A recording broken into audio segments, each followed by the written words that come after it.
기도하겠습니다. 생명이 또 다른 생명을 낳듯이 우리가 세상의 미랄이 되어 살아가기 원합니다. 내가 죽고 남을 살리는 거룩한 일을 해나가는 우리 되어서 나를 위해 죽으신 예수님을 기쁘게 해드리는 일 되어지기 소망하오니 오늘날 주님의 능력이 저희 가운데 있게 하옵소서. 무엇보다 예배드리기에 앞서 우리 가운데 있는 모든 죄악들을 주님 앞에 꺼내놓습니다. 미워하고 시기하며 다투고 질투했던 모든 것들이 예수의 이름으로 진멸되게 하시며 또한 거룩한 모습으로 바뀌어지는 귀한 회개의 시간 되게 하여 주옵소서. 너무도 부족한 제가 말씀을 들고 앞에 나왔사오니 이 시간 성령의 기름 부으심이 충만케 하사 말씀을 전하는 저나 듣는 이들 모두에게 오직 은혜만 가득한 귀한 시간 되게 하여 주옵소서. 예수님 이름으로 기도합니다. 아멘.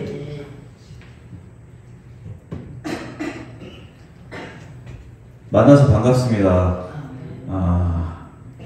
만민이 기도하는 기도를 청소하러 오신 여러분들 사랑하고 축복합니다. 저희는 오늘 한 게 없습니다. 저희보다 먼저 앞서 청소팀이 그냥 성전이고 어디고 그냥 싹 다 청소를 해주셔서 저희는 별로 할 게 없습니다. 너무나 감사합니다. 또 얘기를 듣는데 어떤 청년은 몇백만 원을 포기하고 오늘 이 자리에 예배드리러 왔다고 그런 얘기를 들었습니다. 네가 포기한 그 몇백만 원보다 더 크신 하나님의 은총이 너에게 함께하길 소망합니다. 아멘. 또한 이 자리에 계신 모든 분들에게도 함께하길 소망합니다. 아멘. 죄송합니다. 이거 옛날에 노래방에서 하던 게 나와가지고. 자, 여러분 오늘 말씀을 좀 보도록 하겠습니다. 원래는 제가 전주에 했었던 말씀을 다시 한번 되짚고 설교 시간을 한 5분에서 10분 정도 날로 먹는데 오늘은 특별히 다른 분들이 함께 동행하여 주셔서 전주에 했었던 말씀을 쑥 잘랐습니다. 예배가 좀 빨리 끝나겠죠? 아닌가요? 예배가 좀 빨리 끝나겠죠? 좋으시죠? 네. 목소리가 엄청 커지셨습니다. 머뭇고살 네 나왔어요. 자, 오늘 본문 말씀은 열왕기서입니다. 창세기부터 시작된 이스라엘의 역사가 어느덧 열왕기까지 왔습니다. 여러분 기억하시죠? 창세기부터 시작된 거. 이제 열왕기가 끝나면 구약에서 나온 이스라엘의 역사는 끝이 납니다. 남은 건 이스라엘이 포로 잡혀가고 다시 돌아오는 그런 내용입니다. 포로 잡혀가면서 나머지 예언서들을 좀 다뤄볼 거고요. 구약이 엄청 긴 것 같지만 이제 거의 끝났습니다. 마지막까지 잘 달려가 봅시다. 정신 똑바로 차리세요. 대답하세요. 정신을 벌써부터 안 차리나요? 좋습니다. 자, 지난주에 이스라엘의 왕 다윗의 인구조사로 끝이 났습니다. 결국 다윗은 회개하고 끝이 납니다. 여러분, 다윗은요 엄청나게 힘든 삶을 살았습니다. 다윗이 맨날 승리의 길을 걸었을 것 같지만 다윗의 삶은 결코 순탄치 않았습니다. 소년 시절에는 자신을 죽이려는 사울을 피해 도망다녔고 왕이 된 후에는 자신의 죄로 인해서 아들이 딸을 강간하며 가정 가운데 비극이 시작되고 또 그 일이 마무리되는가 싶더니 자신의 힘을 믿고 과시함으로 인해서 또다시 이스라엘 온 전역이 심판을 받는 힘든 그런 삶을 살았습니다. 그러나 그럴 때마다 다윗은 하나님께 넙죽 엎드렸습니다. 광야에서 사울을 피해 하나님께 엎드렸고 자신의 죄로 인해 집안에서 피바람이 불 때 하나님께 엎드렸습니다. 인구조사로 하나님께 심판받을 때도 다윗은 회개하고 돌아왔습니다. 우리가 다윗을 바라보는 관점이 하나님 앞에서 신실해서 복받은 이로 바라보기보다는 성경이 극구 찬양하는 다윗 또한 죄 앞에서 무너질 수 있다는 그 사실을 우리가 깨달으면서 다윗을 봐야 합니다. 또 다윗이 그로 인해 심판받았기 때문에 우리도 날마다 죄를 경계하며 죄가 우리 안에 들어설 때 하나님 앞에 회개하며 나와야 하는 그런 관점으로 다윗을 봐야 합니다. 그래야 구원이 영생이 우리 안에 있는 겁니다. 그렇다고 맨날 죄짓고 반성하면 되겠지, 회개하면 되겠지 하는 이런 생각들은 뭡니까? 하나님을 기만하는 행위입니다. 하나님을 만만하게 동네 껌딱지로 보는 행위입니다. 우리가 다윗처럼 하나님을 두려워하는 그런 이들 되어지기 소망합니다. 아멘. 자, 그럼 오늘은 다윗 다음 왕인 솔로몬부터 시작되는 부분으로 본문 말씀을 들어가도록 하겠습니다. 먼저 오늘의 제목이 뭔가요? 솔지. 어때요? 뒤에서 뭐라고 하는데?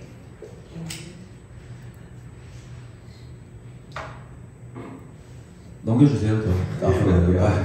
눈치 보지 마시고 앞으로 넘겨주셔야 될걸요?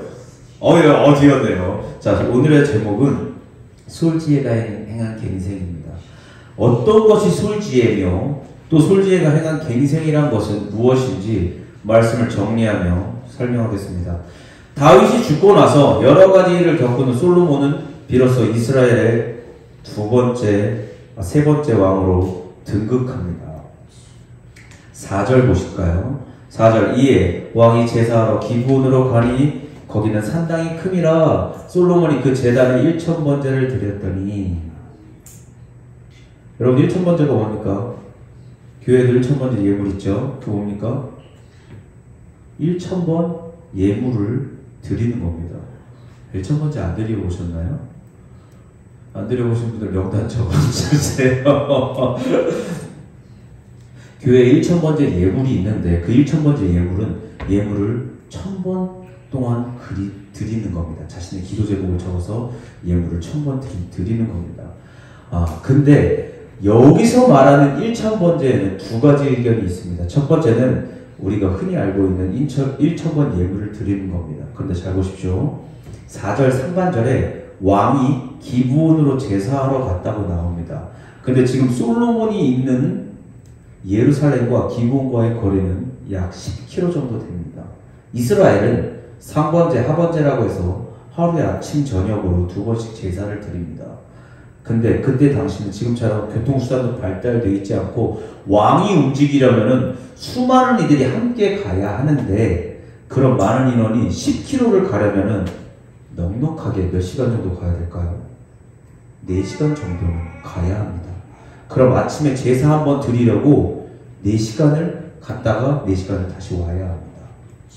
그리고 오후에 다시 그걸 반복해야 합니다. 4시간을 갔다 4시간을 와야 합니다.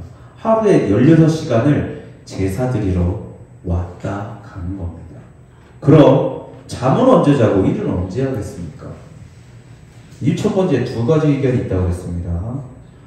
또한 차례대로 1000번의 제사를 드렸다는 것은 오늘 본문 말씀 문맥 흐름상 맞지가 않습니다.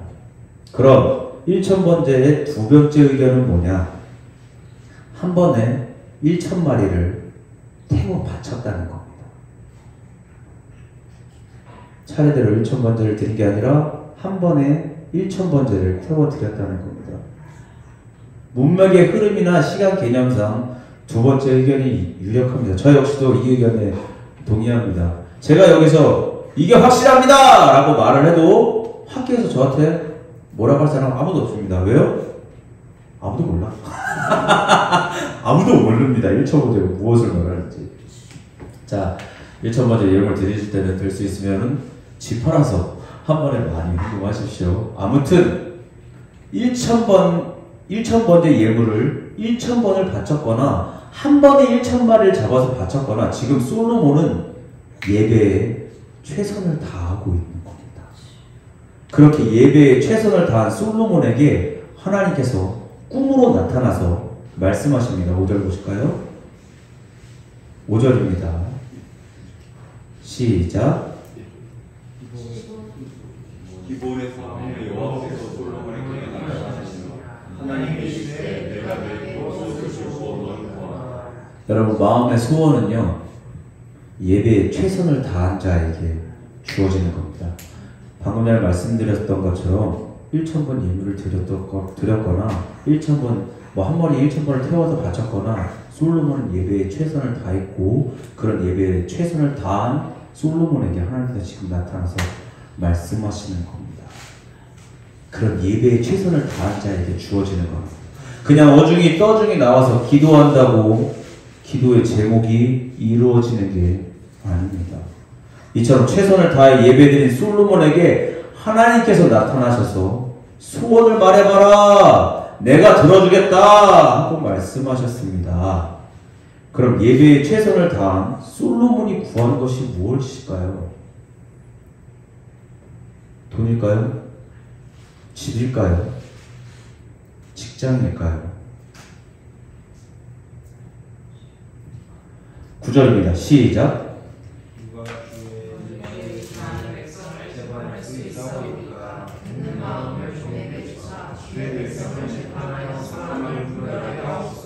여러분, 솔로몬이 구한 것이 무엇입니까?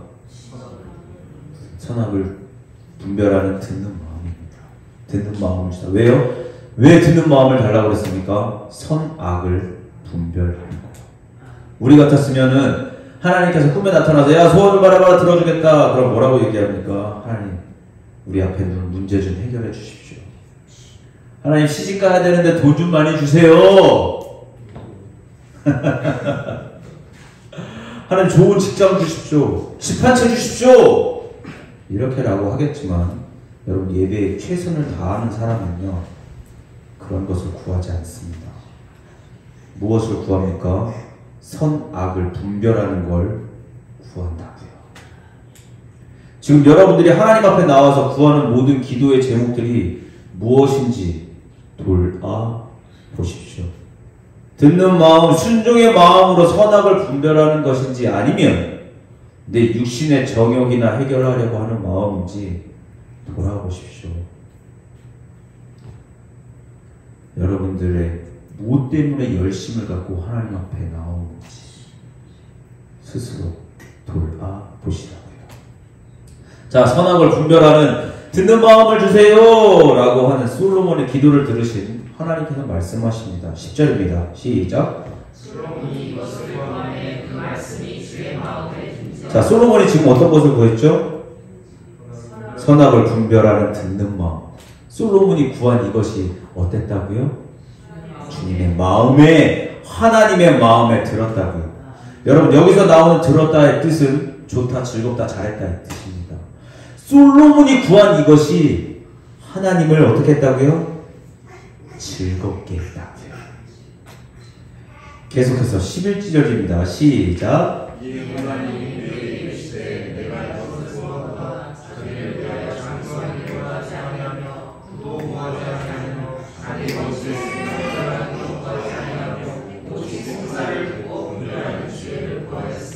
말씀드렸죠. 솔로몬이 구했는데 하나님께서 말씀하시는 겁니다. 하나님이 이것을 구한다. 너를 위해서 오래 사는 거 구하지 않고, 돈도 구하지 않고, 자기 원수의 생명을 멸하는 문제의 해결도 구하지 않고, 오직 송사를 듣고 분별하는 지혜를 구하였으니, 그 마음이 어떻게 했다고요? 하나님을 즐겁게 했다고요. 계속해서 제가 읽겠습니다. 12절. 내가 내 말대로 하여 내게 지혜롭고 총명한 마음을 주더니 내 앞에도 너와 같은 자가 없었거냐, 내 뒤에도 너와 같은 자가 일어나니 없으리라. 여러분, 결국 솔로몬은 듣는 마음을 주사 선악을 구별하게 해주세요 라고 기도했고, 하나님께서는 솔로몬에게 지혜를 주셨습니다. 이 지혜가 어떤 지혜였습니까? 세상을 사는 지혜였습니까? 아니죠. 어떤 지혜였죠? 선악을 역시 마음껏 보십시오. 사람이다. 선악을 구별하는 지혜였습니다. 선과 악을 구별하는 지혜였다고요. 나중에 이 지혜를 받은 솔로몬이 책을 씁니다. 잠언서라는 책을 쓰는데, 그 잠언서의 큰 특징은 지혜라는 단어를 의인화합니다. 지혜를 사람처럼 만들어둔다고요. 잠언서 8장 22절부터 한번 보십시오. 성경, 여기는 안 나왔으니까 성경을 보시죠. 잠언서 8장 22절입니다. 솔로몬이 받은 지혜가 사람처럼 얘기합니다. 지금 방금 솔로몬이 지혜를 받았죠. 잠언서 8장 22절입니다. 제가 읽겠습니다. 다 찾으셨으면 안내해 주세요. 자, 지혜가 무엇인지 솔로몬이 쓴 잠언서가 얘기합니다. 8장 22절입니다. 제가 읽어 나가겠습니다. 여호와께서 그 조화의 시작 곧 태초에 일하시기 전에 누구를요? 나를 가지셨으며 23절 만세 전부터 태초부터 땅이 생기기 전부터 내가 세움을 받았나니 아직 바다가 생기지 아니하였고 큰 샘들이 있기 전에 내가 이미 났으며 산이 세워지기 전에 언덕이 생기기 전에 내가 이미 났으니 하나님이 아직 땅도 들도 세상 진토에 근원도 짓지 아니하였을 때에라. 그가 하늘을 지으시며 궁창을 해면에 두르실 때에 내가 거기 있었고 그가 위로 구름 하늘을 견고하게 하시며 바다의 샘들을 힘있게 하시며 바다의 한계를 정하여 물이 명령을 거스르지 못하게 하시며 또 땅의 기초를 정하실 때에 내가 그 곁에 있어서 누가요? 내가 누굽니까? 지혜가 그 곁에 있어서 30절 보십시오. 뭐가 됐답니까? 창조자가. 지금 솔로몬이 받은 지혜가 얘기하는 겁니다. 내가 창조자가 세상을 만들었을 때 옆에 있었고 내가 창조자가 되었다고 얘기합니다. 여러분, 솔로몬이 말하는 이 지혜가 누구인 것 같습니까? 예수 그리스도.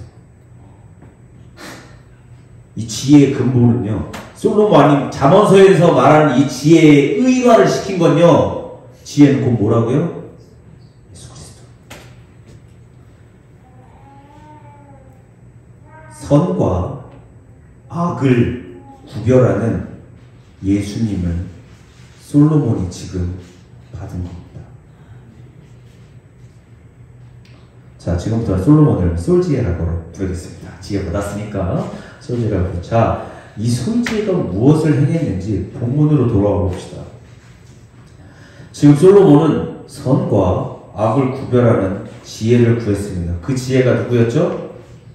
예수 그리스도. 본문 말씀 뒤에 이어지는 에피소드는 지혜의 근본이신 예수 그리스도를 받은 곧장 이어지는 내용입니다. 여러분, 이 내용들 아실 거예요. 솔로몬의 재판, 이 내용들 아실 겁니다. 16절 위에 제목이 뭡니까? 다들 같이 읽어주세요. 정신 똑바로 차리고 오십시오. 지금부터 중요합니다. 자, 16절 위에 제목이 뭐죠? 솔로몬의 재판. 여러분, 이 내용 아시죠? 내용은 대충 이렇습니다. 두 명의 여인이 아이를 낳았고 한 여자의 아들이 죽은 후에 남은 아이가 내 아기라고 우기는 겁니다. 자, 지금부터 잘 들으십시오. 잘 들으십시오.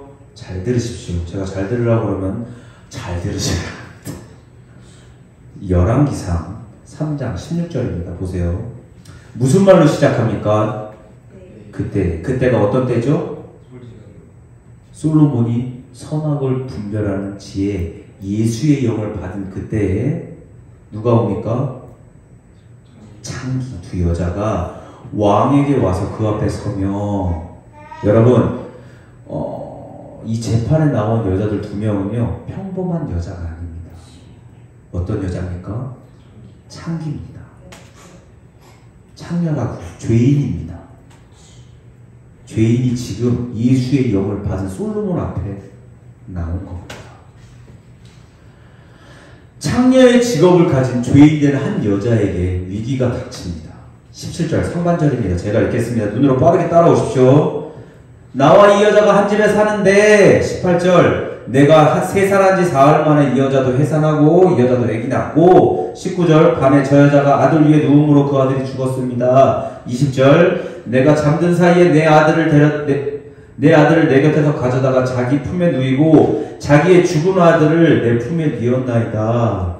자, 창녀인 한 죄인에게 어떤 위기가 닥쳤습니까? 같은 집에서 두 여자가 아이를 낳고 한 여자가 자신의 아이가 죽으니까 또 다른 아이를 데려다가 자신의 아기라고 우기는 상황입니다. 이 내용 아시죠? 대부분 다들 아시죠? 자, 살아있는 아이의 엄마에게 지금 무엇이 닥쳤습니까? 위기가 닥쳤습니다. 그런데 이걸로 끝이 아닙니다. 지금부터는 이 아이에게도 위기가 닥칩니다. 어떤 일일까요? 23절입니다. 제가 읽겠습니다. 왕이 이르되 이 여자는 산 것이 내 아들이고 죽은 것은 네 아들이라 하고 저 여자는 죽은 것이 네 아들 산 것이 내 아들이라 하는도다. 24절 또 이르되 뭐 가져오라고요? 칼 가져와라 하니 칼을 왕 앞으로 가져온지라. 왕이 이르되 사나이를 둘로 나누어 반은 이 여자에게 주고 반은 저 여자에게 줘라. 이번에는 정말로 진짜 큰 위기가 닥쳤습니다. 어떤 위기입니까? 죄인된 이 여자의 잘못으로 인해서 지금 내 아이가 반토막이 나게 생겼습니다. 쪼개지게 생겼다고요. 여러분, 이 말을 들은 아이의 엄마가 얘기합니다. 26절입니다. 제가 읽겠습니다. 그 산 아들의 어머니 되는 여자가 그 아들을 위하여 마음이 어떻게 해요?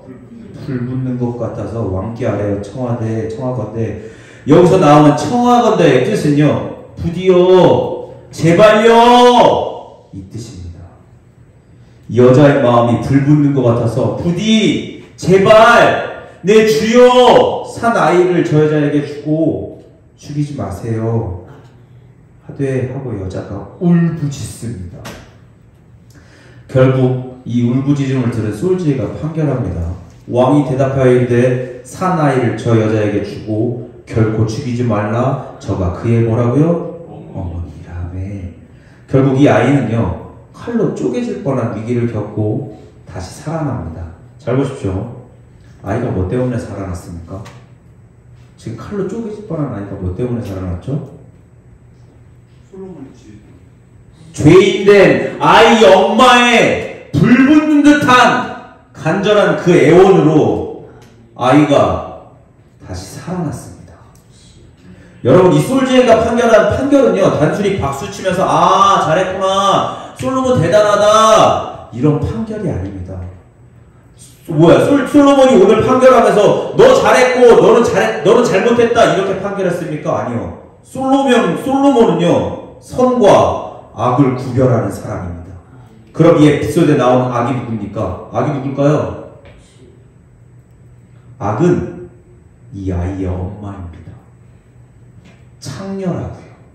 창기예요. 죄인입니다. 그 죄인이 죄로 말미암은 생명을 낳았습니다. 그래서 그 생명은요, 쪼개져야 하는 겁니다. 여러분, 이스라엘 백성이 자신의 죄를 양에게 전가시키면 어떻게 합니까? 양을 쪼갭니다. 아까도 얘기하셨죠? 쪼개서 죄되었던 양을 쪼개서 하나님 앞에 태워서 올려버립니다. 죄로 말미암은 이 아이 또한 죄를 뒤집어 쓴 채 칼로 쪼개져야 합니다. 왜요? 아이의 엄마가 뭐니까? 창기니까. 창녀가 바른 생활을 해서 아이를 낳지는 않았겠죠. 그럼 이 아이는 죄로 잉태된 아이입니다. 근데 칼로 쪼개져야 하는 이 아이가 살아났습니다. 왜 살아났다고요? 아이 엄마의 간절함의 짐, 예수 그리스도를 예표하는 솔로몬에게 우리 아이 좀 살려주세요! 하고 마음이 타들어가는 듯한 그 간절한 애원이 쪼개질 뻔한 아이를 살렸습니다. 여러분, 오늘 에피소드에서는요, 누가 죄인이고 누가 선인인지 나타나지 않습니다. 다만 죄인과 죄인의 간절한 애원으로 살아난 아이 솔로몬만 등장할 뿐입니다. 간증하나 하겠습니다. 저는요, 학창시절에 굉장히 큰 비행기를 타고 다녔습니다. 그런 저를 보고 사람들은 비행청소년이라 불렀습니다. 이거 안 하려고 했는데 누가 간증해달라고 그랬어요. 중고등학교 때 제 책상은 항상 학생과에 있었고, 시험 볼 때만 주요하시는 건가요? 시험 볼 때만 잠깐 책상 들고 올라가서 시험 보고 다시 내려오는 그런 일이 다반사였습니다. 행여나 패싸움이라도 나면 저는 병을 깼습니다. 병 깼구나 할 수도 있지만 저는 병을 벽에다 깨지 않았습니다. 머리로 깼습니다. 다들 와! 죽여버리라니까! 이거를 중학교 때부터 하고 살았습니다. 알아, 이 뜻은 모릅니다. 이것을 중학교 때부터 하고 살았다고요. 학교에서 선생님들이 뭐라고 하기라도 하면 교무실 문 발로 차버리고 나갔습니다. 그리고 얘기합니다. 야, 네가 감히 나한테? 네가 선생이면 선생이지 감히 나한테? 여러분, 저희 때만 해도 선생님은 엄청 무서우신 분이었거든요. 그냥 선생님들이 다짜고짜 애들 잡아 패고 그럴 때였습니다. 근데 저는 발로 차고 나오면 네가 감히 나한테? 이러면서 선생님한테 되들던 놈이었습니다. 굉장히 폭력적이었고 눈에 뵈는 게 없던 게 저였습니다. 어쩌다 길 가다 동네에서 동생들이라도 만나면은 이유 없이 귀샷뱅이 때리면서 내 눈에 띄지 마, 역전 나오지 마, 니네 동네에서 누가 이렇게 말하던 사람이었습니다. 사람 패는 거요? 이빨 부러뜨리는 거 아무것도 아닙니다. 뻑하면 갈비뼈에, 코뼈에 일단 부러뜨리고 시작하는 사람이었습니다. 근데 중요한 건요, 제가 그런 것들을 죄로 여기지 않았습니다. 늘상 죄되었던 곳에서 살다 보니까 그런 것들은 죄라고 여겨지지가 않았습니다. 어느 날도 별반 다를 것 없이 싸우고 옷은 다 찢어져서 피 묻은 채로 술에 쩔어서 집에서 자고 있는데 멀리서 이상한 기척이 들리더라고요. 자세히 들어보니까 저희 엄마가 제 발목을 잡고 울면서 기도하시더라고요. 그러면서 말씀하셨습니다. 하나님, 우리 아들 예수 믿게 해주세요. 하나님, 우리 아들 예수 믿게 해주세요. 하나님, 우리 아들 예수 믿게 해주세요 하고 기도하시더라고요. 그 상태로 저는 일어나기도 뭐해서 그냥 그런가 보다 하고 잠들었습니다. 그 후에도 엄마는 저를 자주 붙잡고 기도하셨습니다. 제가 모를 거라고 생각하시겠지만 저는 거의 대부분 알고 있었습니다. 그렇게 시간이 지나고 고등학교를 졸업하는 시기가 됐습니다. 같은 불량한 친구들이 저한테 와서 얘기했습니다. 야, 윤아, 우리 등에다 문신하고 군대 가지 말자. 저희 때는 등에 문신 한 판 있으면 군대 안 갔거든요. 한 판 이렇게 이런 용어 나와도 되나? 등에 문신이 가득 차면 군대 안 갔습니다. 등에 문신하고 여기저기서 건달 스카우트 들어오니까 우리도 들어가서 깡패하자, 생활하자 라고 말하더라고요. 근데 왜 그런지는 모르겠는데 제가 그 친구들한테 이렇게 얘기했습니다. 학창시절에 잘 놀았으니까 그런 건 너나 해. 나는 군대 갈란다. 왜 이렇게 얘기했는지 모르겠습니다. 원래대로라면 당연히 어디 가서 생활하거나 깡패하거나 이래야 되는데 이 말이 아무렇지 않게 그냥 군대 간다고 나왔습니다. 그냥 당연히 군대 가야 한다고 생각했는데 지금 와서 생각해보면 왜 그런지 알 것 같아요. 어느 날 꿈을 꿨습니다. 어느 날 꿈을 꿨는데 핵전쟁이 일어난 거예요. 꿈속에서. 근데 삼촌 집에 달려갔습니다. 제가. 삼촌 전쟁 났어요. 어떻게 해야 되죠? 삼촌 술 마시면서 인생 뭐 있냐? 다 죽는 거지. 이러고 있더라고요. 제가 울면서 다시 작은 형 집으로 갔습니다. 근데 작은 형은 믿음이 좋았어요. 지금도 믿음이 좋습니다. 작은 형 우리 어떻게 해야 돼? 그러니까 작은 형이 꿈속에서 저한테 그러더라고요. 막내야, 하늘에 우리 집 있어. 걱정하지 마. 우리는 천국 갈 거야. 제가 이 꿈 지금도 잊혀지지 않습니다. 이 꿈을 꾸고 나서는 무조건 교회를 나갔습니다. 근데 왜 그때 친구들이 깡패하자, 생활하자, 건달하자 이랬을 때 왜 제가 그렇게 쉽게 아니야 이렇게 말한 거는요, 지금 생각해보면 알 수 있을 것 같아요. 왜 그러냐면 그건요, 저를 위해 기도하시던 엄마의 기도 때문이었습니다. 자, 저는 굉장히 폭력적으로 살았고 악하게 살았습니다. 그런 제가 군대를 갔습니다. 그럼 군대 간다고 뭐가 달라질 것 같습니까? 아니요, 여러분, 사람 쉽게 안 변합니다. 쉽게 안 변해요. 군대 가서도 저는 장난 아니었습니다. 다른 사람들은 고참들한테 맞았네, 무섭네, 어쩌네 하는데 제 위에 고참들 제 눈치 보면서 군생활 했습니다. 군대 가봐야 끼키야 저보다 나이 많은 거 2살, 3살입니다. 근데 다 만만하게 보이더라고요. 실제로 어느 한 고참이 저를 열받게 해서 저 고참들 전부를 싸잡아서 내부반에서 욕하다가 혼자 쓰러졌어요. 여러분, 사람이 너무 열받으면 어떻게 되는지 아십니까? 입이 돌아갑니다. 제가 5.9점 열받게 야! 야! 야! 욕하다가 혼자서 쓰러졌어요.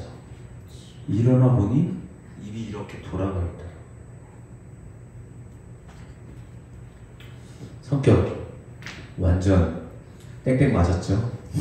땡땡 맞았습니다. 근데 지금도 잘 들으십시오. 저는 군대 가서도 교회는 열심히 나갔습니다. 왜 열심히 나갔는지 아까 그 꿈 얘기 해드렸죠. 열심히 나갔습니다.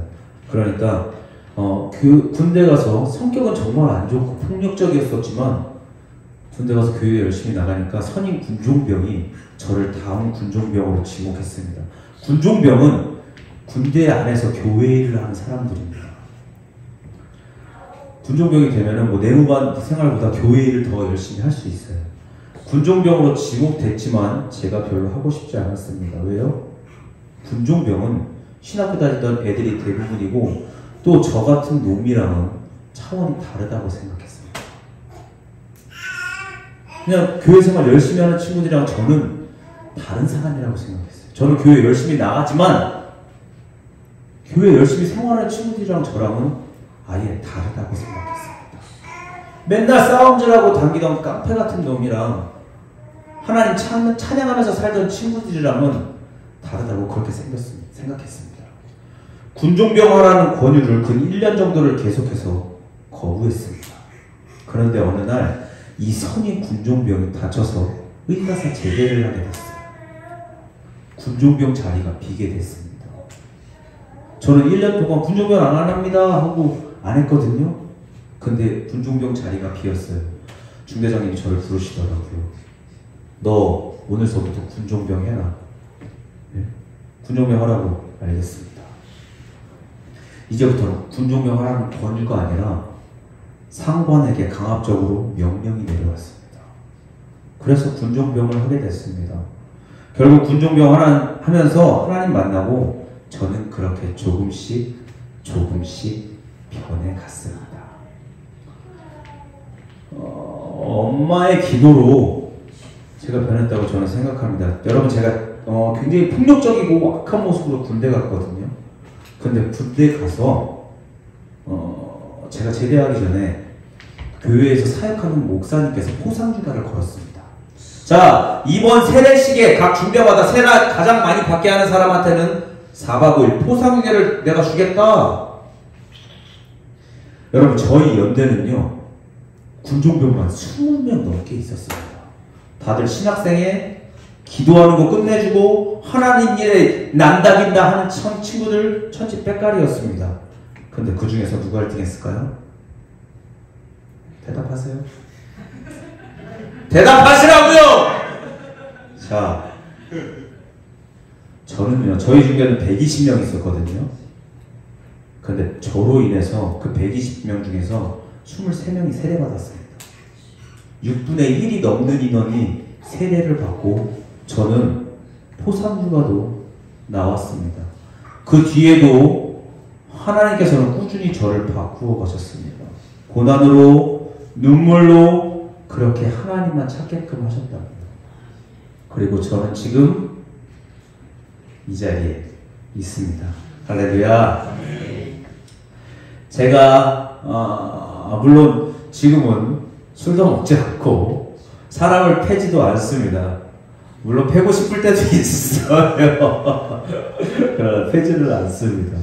제가 이런 모습이 된 이유는요, 저희 엄마의 기도가 있었음을 믿어 의심치 않습니다. 술 먹고 옷 다 찢어져서 피 흘리며 집에서 술에 절어서 잠자고 있었던 제 발목을 잡고 하나님 우리 아들 예수 믿게 해주세요 라면서 울면서 기도하시던 어머니의 음성이 떠나질 않습니다. 지금도 저희 어머니는 새벽 3시면 일어나서 4시까지 집에서 기도하시고 4시 반에 교회 올라가서 다시 7시까지 기도하고 내려오십니다. 그럼 그걸로 끝나느냐? 아니요. 집에서도 쉴 틈 없이 기도하십니다.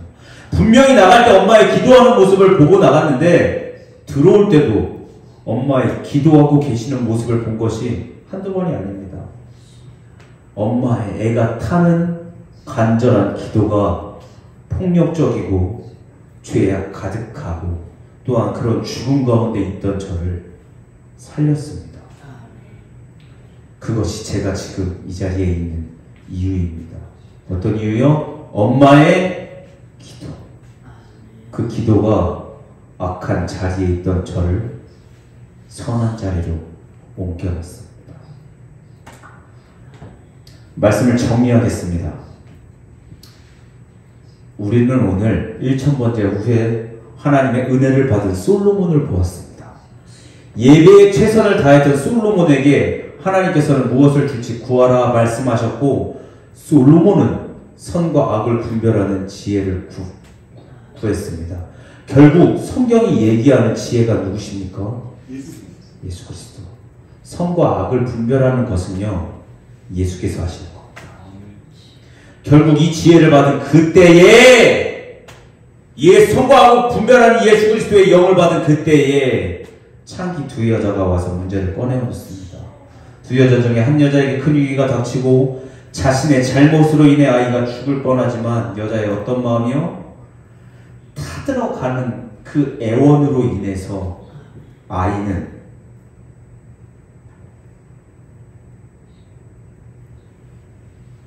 살아납니다.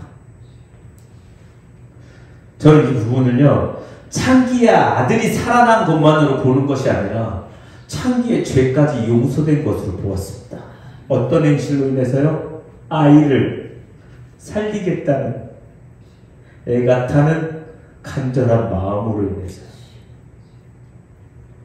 결국 창기인 죄인은 솔로몬의 판결로 구원을 받습니다. 또한 자신의 아이를 살립니다. 어떤 이유로 살아납니까? 그 애가 타는 그 기도로. 또한 그 마음으로, 그 기도로 예수 그리스도를 예표하는 솔로몬에게 간절히 애원했을 때, 간절히 기도했을 때 이 아이가 살아난다. 여러분, 오늘 제목은요, 솔지혜가 행한 갱생입니다. 갱생이 무슨 뜻입니까?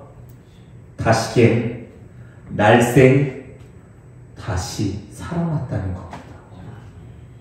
오늘 솔로몬이 구한 지혜가 창녀의 아이를 살리고 또한 위기에 있던 창녀를 살렸던 것처럼 지혜의 근본 되신 예수께서는요, 여러분들을 살리실 것입니다. 또한 여러분 가운데 있는 모든 문제를 해결해 주실 겁니다. 어쩔 때요, 마음이 타들어가듯이 애가 타게 기도할 때, 죽음 가운데 있던 창기의 기도처럼 또 폭력적이고 죄악 가득했던 아들을 위해 지금도 밤낮 없이 기도하고 계시는 우리 엄마의 기도처럼 그런 기도들이 죽어가는 이들을 다시 살려주실 거라고요. 여러분, 사람의 악은요, 사람의 죄악은 지혜로만 해결됩니다. 그 지혜의 근본이 뭐라고요? 예수 그리스도. 솔로몬이 하나님께 지혜를 구했던 것처럼 여러분들과 저 또한 하나님 앞에 구하기 원합니다. 지혜는요, 구해야 생깁니다. 그리고 그 지혜가 여러분과 여러분들 주변의 사람들을 살려주실 겁니다. 애가 되게 간절히 바라고 기도할 때 하나님의 능력이 여러분들 가운데 있는 모든 문제를 해결해 주실 것이고, 그럴 때마다 우리가 기도하며 나아가길 원합니다. 날마다 간이 저릴 정도로 솔로몬 대신 예수 그리스도께 간절히 기도하는 저와 여러분들 모두 되어지길 소망합니다. 아멘. 기도하겠습니다. 하나님, 우리가 지금 원하며 바랍니다. 오늘날 솔로몬에게 허락하신 선과 악을 분별하는 능력을 저희 가운데 허락하여 주옵소서. 지혜의 근본 되신 예수께서 우리와 함께 거하시고 또한 주님의 지혜로 죽음 가운데 있는 모든 이들을 살려내기 소망하오니 부족한 저희를 사용하여 주시어서 부디 약한 세상이 선한 능력으로 선한 주님의 판결로 돌아오게 하여 주옵소서. 감사합니다. 사랑하신 예수님 이름으로 기도합니다.